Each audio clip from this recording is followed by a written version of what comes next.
¿Cómo están? Los saludamos. Sean bienvenidas y bienvenidos a una nueva edición de Puntos de Vista. Uno de los proyectos estrella del gobierno para este año 2023 era la reforma tributaria.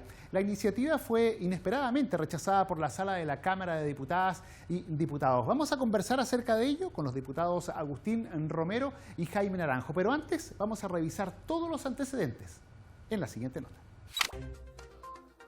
En lo que representó un resultado totalmente inesperado, la sala de la Cámara de Diputadas y Diputados rechazó la idea de legislar de la reforma tributaria. 73 votos a favor, 71 en contra y 3 abstenciones. Resultado negativo para el gobierno, ya que la sumatoria de estos dos últimos superó a los respaldos. Con ello se entiende por rechazada la propuesta en este caso, en su idea de legislar en el primer trámite legislativo. El texto establecía cambios al Código Tributario y reestructuraba el impuesto a la renta. En sus fundamentos, la propuesta avanzaba en limitar exenciones y combatir la elusión y evasión fiscal. La iniciativa incorporaba además un nuevo impuesto a la riqueza y buscaba entregar recursos fiscales para financiar materias sociales, como la reforma de pensiones, entre otras. Bueno, y teníamos ahí la nota introductoria con los principales antecedentes, los principales datos objetivos que dejó este resultado, esta votación aquí en la sala de la Cámara de Diputadas y Diputados. Y para conversar acerca de ello, de inmediato establecemos el diálogo con el diputado Agustín Romero, quien gentilmente nos acompaña. Diputado, gracias por estar junto a nosotros en esta edición de Puntos de Vista. Muchas gracias por la invitación y encantado de poder aclararle lo que usted estime. Sí, diputado, primero partirle consultándole de inmediato respecto a este resultado. ¿Fue sorpresivo para ustedes? Porque claro, está en la línea de lo que ustedes estaban pidiendo, pero digamos, era muy poco esperable que se diera el resultado tal como se dio. Muchos hablaban incluso de que los cambios o los rechazos se iban a dar quizá en un segundo trámite en el Senado. ¿Lo que pasó en esta jornada fue sorpresivo para ustedes? La verdad es que no esperábamos este buen resultado. Estábamos convencidos de que nuestros argumentos eran muy sólidos para que se rechazara esta reforma. Lo dijimos desde el principio, mientras estuvimos en la Comisión de Hacienda, donde permanentemente la izquierda barría con nosotros, pero creo que el tiempo nos fue dando la razón.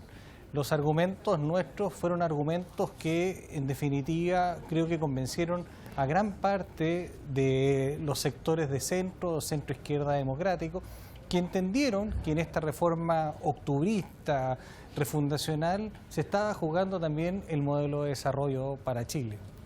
Ahora, en este sentido, respecto a lo que contenía el proyecto de ley, quienes lo respaldaban señalaban que 2/3 prácticamente del financiamiento de la reforma iban de la mano de una mejor fiscalización, que definitivamente no existía aquí una mayor carga impositiva para las personas y que rechazarlo no era lo que correspondía. ¿Cuál era la visión, si me la puede detallar en general, de lo que ustedes sostenían? ¿Por qué rechazar un proyecto de estas características? Mira, lo más importante para que el país salga adelante es que tenga un modelo que promueva la inversión, el ahorro y eso lleve al crecimiento económico. Esta reforma tenía una serie de títulos que decían que podía servir para el crecimiento, era proinversión. Sin embargo, durante toda la tramitación, todos los gremios que vinieron a exponer sus puntos respecto a la reforma señalaron que esto no era procrecimiento ni proinversión. Las medidas pro inversión que señalaban eran prácticamente inaplicables y por lo tanto nosotros veíamos un peligro cierto de que frenáramos lo poco de desarrollo que había para Chile. Un ejemplo muy simple, las normas relacionadas, por ejemplo, con el DFL2 afectaban directamente un rubro tan importante en la economía como la construcción, que también afectaba, por ejemplo, el ahorro de muchos chilenos que ven, por ejemplo, en la compra de una segunda propiedad o incluso de la propia a través de este mecanismo. Se señalaba o se caricaturizaba que hoy día con esa norma se pretendía que la gente no tuviera 100.000 propiedades, no sé, para invertir a través del DFL2. Sin embargo, ya hace años que las normas del DFL2 se habían limitado solamente a 2 propiedades. Por lo tanto, lo que se estaba haciendo en definitiva era frenar el ahorro de la clase media. Y otro punto, por ejemplo, el financiamiento de las startups. a través de los fondos de inversión privados, que se trataban de hacer ver prácticamente como si fueran mecanismos de especulación, y no era así. Empresas tan interesantes como Farmex, que vende remedios a precio justo, se financian a través de estos fondos de inversión, a los cuales se les pretendía gravar con impuestos. Chile había avanzado, por ejemplo, mucho con la Ley Única de Fondos, que había permitido traer más inversión extranjera de aquella que se supone que el ministro Marcel celebra, pero pretendía a través de este mecanismo, por ejemplo, ponerle un freno. Y así, por ejemplo, las utilidades retenidas, el gobierno entendía que esa utilidad era del Estado y que por lo tanto había que aplicarle una tasa por no retirarla o distribuirla, sino que invertirla en sus propios negocios para generar ¿qué? Más trabajo. Una cosa que también fue bien caricaturizada por el gobierno, el impuesto a la riqueza. El impuesto a la riqueza se trató de ver como una forma de acaparamiento, pero lo que no entendió el gobierno, pero sí, curiosamente, lo han entendido los chilenos, es que cuando hay altos patrimonios, esa riqueza no queda en el colchón, no queda en la billetera del rico, queda en empresas, queda en propiedades, queda en mayor inversión. Se demonizó, por ejemplo, todas las inversiones o todas las fuentes de riqueza que digan relación, por ejemplo, con acciones. Y la acción, ¿qué es lo que es comprar la participación de una empresa, comprar o meter más plata a través de aumento de capitales en negocios. Entonces, la verdad es que ideológicamente la concepción de esta reforma estaba mal estructurada y por eso yo la he comparado con un proyecto tan fallido como el de nueva Constitución de septiembre. Ahora vamos a los efectos, diputado, porque el resultado ya está claro, fue, digamos, tajante porque se rechazó la idea de legislar, ni siquiera se aprobó aquello, pero el tema está en cómo se obtienen ahora los recursos para financiar diferentes políticas sociales que estaban justamente en los fundamentos de una reforma de estas características. Todos los sectores insisten o han sido bastante claros en que Chile necesita recaudar más dinero para fundamentalmente programas de carácter social. Sin esta reforma, ¿de dónde se sacan esos fondos? Mire, ese es el típico dilema que nos trata de meter la izquierda en la cabeza. Chile no necesita recaudar más. Chile lo que necesita es generar más riqueza. Los países no son más ricos porque recaudan más impuestos, sino porque permiten y generan las condiciones para que se produzca riqueza. Y eso lo hace un gobierno que se va a tener que poner a trabajar. El gobierno va a tener que reasignar recursos, va a tener que bajar la grasa del Estado. ¿Cuántas veces hemos visto que hay planes mal evaluados? ¿Cuántas veces hemos visto que existen hoy día entrampados proyectos de inversión de años que permitirían dar trabajo, generar mejores condiciones de desarrollo? Eso es lo que va a tener que hacer el gobierno. El gobierno va a tener que renunciar a este mantra sagrado que es creada una necesidad, se necesita el gasto. Y eso no puede ser. Hoy día hay gastos que hay que revisar, bajar o incluso suprimir si no son necesarios. Y esa es la invitación al gobierno. Primero, que se ponga a trabajar y gestione bien los recursos que tiene, porque Chile ya tiene recursos. La gente está dando harto de sus pesos y de su patrimonio. Una de las alternativas entonces sería fomentar aún más la inversión privada y quizá la llegada de capitales extranjeros en esa línea quizás. Mire, yo creo que esta es una buena noticia para los inversionistas, que no se toque el sistema tributario de una vez por todas. No puede ser que cada vez que llega un gobierno, y particularmente un gobierno de izquierda, lo primero que hace es traer su lista de supermercados y acto seguido es pedir una reforma tributaria. Lo más importante, a mi juicio, es que se generen condiciones para que haya trabajo y la gente pueda ir satisfaciendo sus necesidades.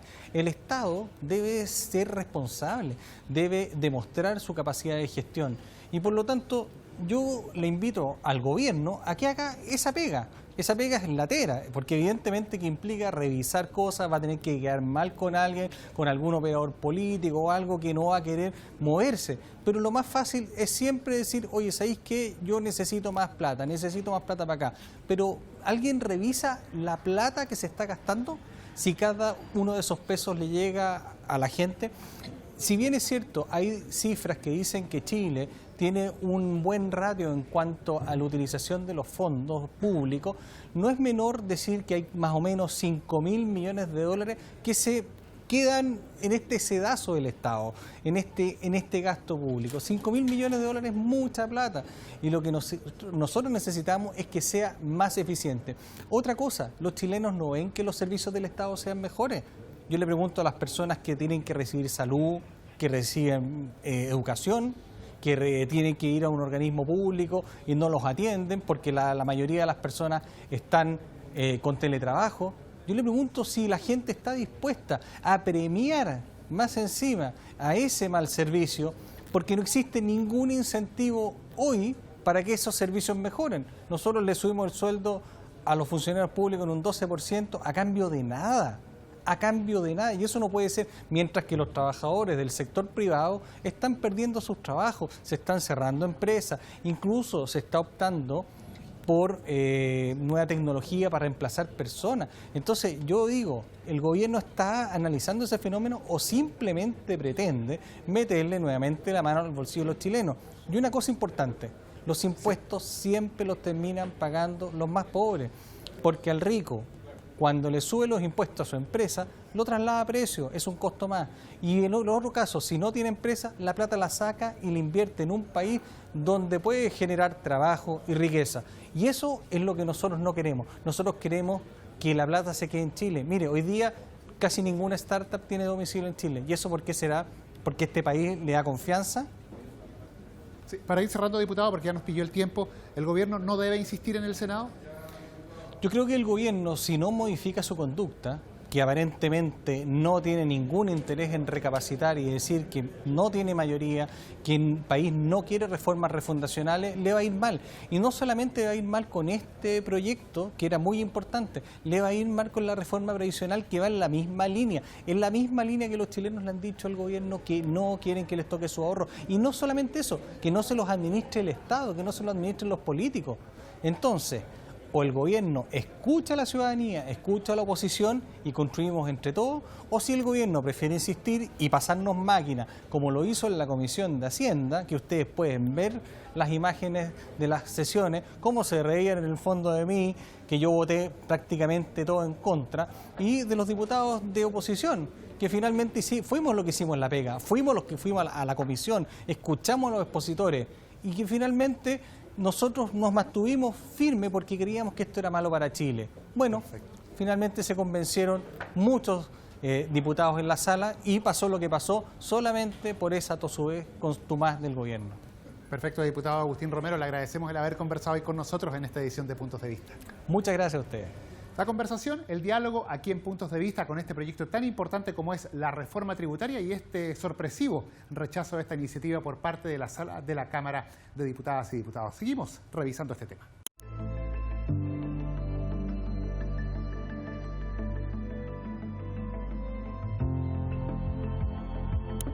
Bueno, y seguimos analizando aquí en Puntos de Vista este resultado de la votación que finalmente significó el rechazo de la reforma tributaria. Para dialogar acerca de este tema, seguimos justamente en el programa ahora con el diputado Jaime Naranjo, a quien le consultamos acerca justamente de su impresión de este resultado de la votación y qué es lo que viene ahora con la reforma. A ver, partamos de la base, Guillermo, que nuestro país viene saliendo hace pocos años de un gran estallido social.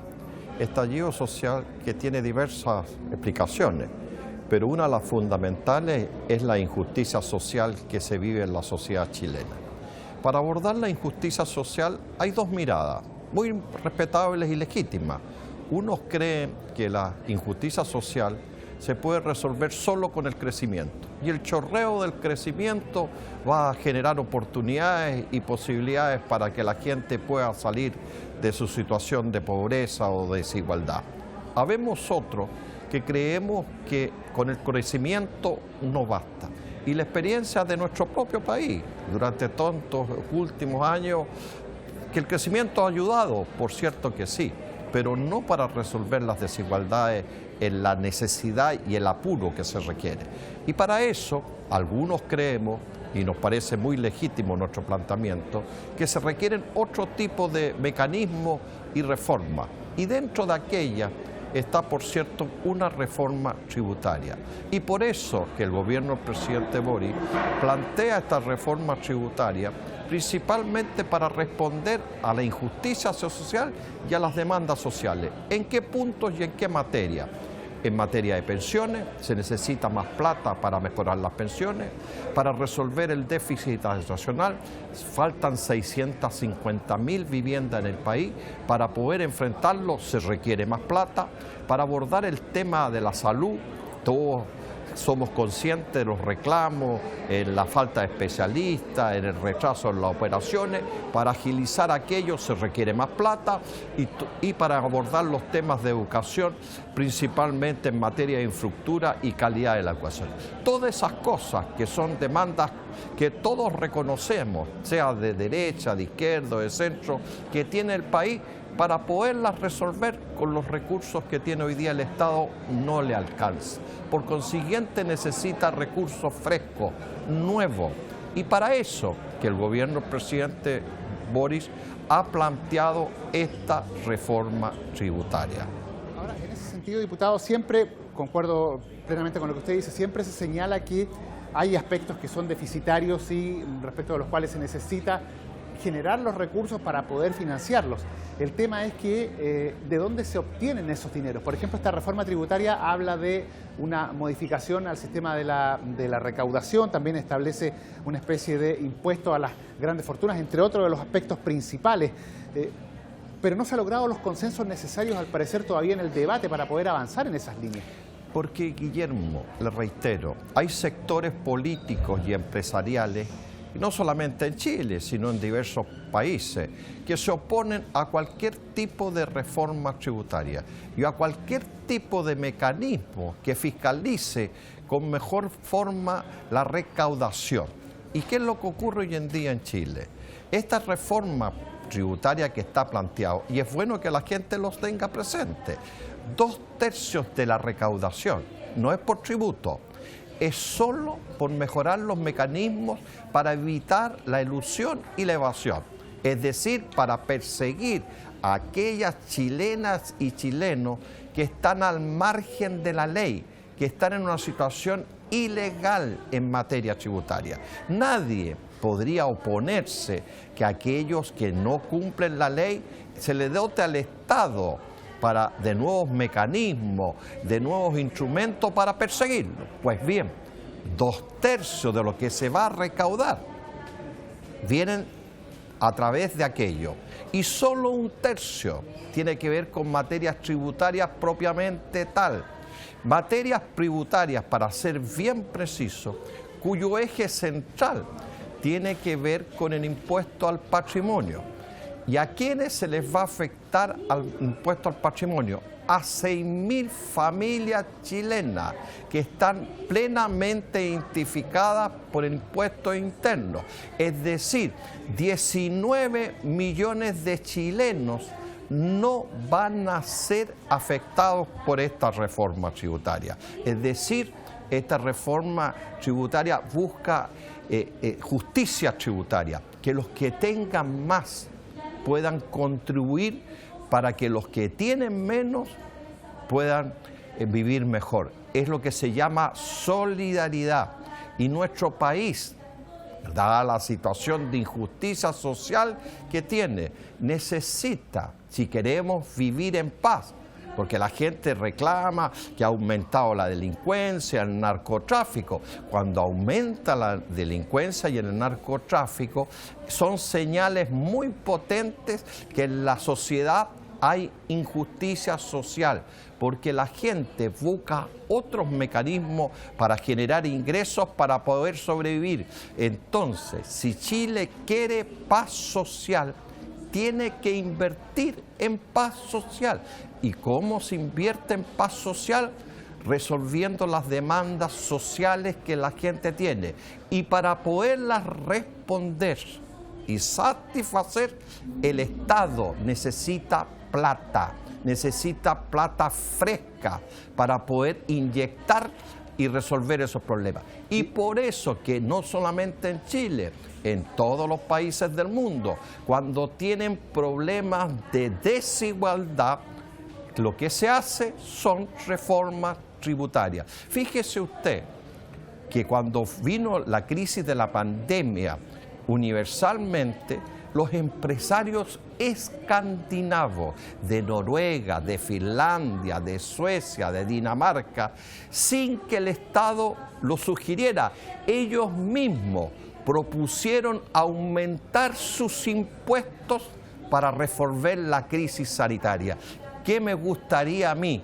Que nuestros empresarios copiaran ese ejemplo y ellos voluntariamente dijeran, ¿sabe qué más?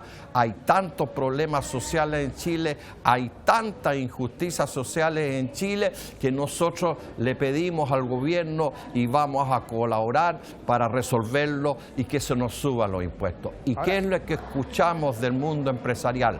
Un tapaboca, que si hacemos una reforma tributaria, viene lo peor para el país. Se requiere solidaridad. Y la solidaridad se construye cuando los que tienen más ayudan a los que tienen menos.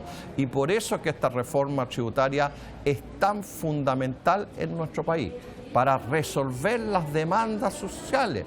Y si no, no nos quejemos el día de mañana si estamos frente a un nuevo estallido social o por otro lado la delincuencia y el narcotráfico sigue invadiendo nuestro país. Sí, para allá iba, diputado, justamente a las críticas, porque se ha hablado mucho y quería preguntárselo si es que usted considera que es o no una caricatura el hecho de decir que esta reforma tributaria finalmente la van a pagar las familias chilenas, que con estas reformas, con estas modificaciones, por ejemplo, el impuesto a la renta y otros, quienes van a terminar pagando el costo van a ser las propias familias, quizá incluso de menores recursos, que a ellos se les va a terminar cargando la mano. ¿Eso no es verdad? No, es una mentira, pues, es un engaño. Lo que pasa es que nuestros empresarios y lamentablemente la extrema derecha y la derecha en nuestro país se hace eco de ese discurso. Nunca le han gustado las reformas tributarias. ¿Usted habrá escuchado alguna vez a la negociación patronal o empresarial decir que están de acuerdo con tal o cual tributo? No. Por el contrario, que les reduzcan los impuestos. Entonces, este discurso que ya parece rayado, que cualquier reforma tributaria va a afectar el crecimiento, la inversión y el empleo, fíjese usted que hoy día en nuestro país tenemos una inflación que está a la baja, tenemos crecimiento económico, el año pasado aumentó la inversión. ¿Qué es lo que genera incertidumbre en la sociedad y en los países? Dos cosas que lamentablemente Chile tiene esa tarea pendiente. Uno, la situación constitucional. Ojalá que la podamos resolver bien y rápido, porque eso genera incertidumbre. Y segundo, que concluyamos bien el proceso de la reforma tributaria, porque usted no puede estar todos los días, todos los años discutiendo sobre reforma tributaria. Usted necesita que tanto en materia constitucional como en materia tributaria usted diseñe un camino de muchos años. ¿Por qué? Porque si lo hace así, genera un clima de seguridad y de certidumbre en la sociedad y en el país, y eso atrae a los inversionistas porque van a un país donde las reglas constitucionales están claras y las reglas tributarias también. Entonces, lo peor que le puede pasar al país es postergar la discusión constitucional y chutear una posible reforma tributaria.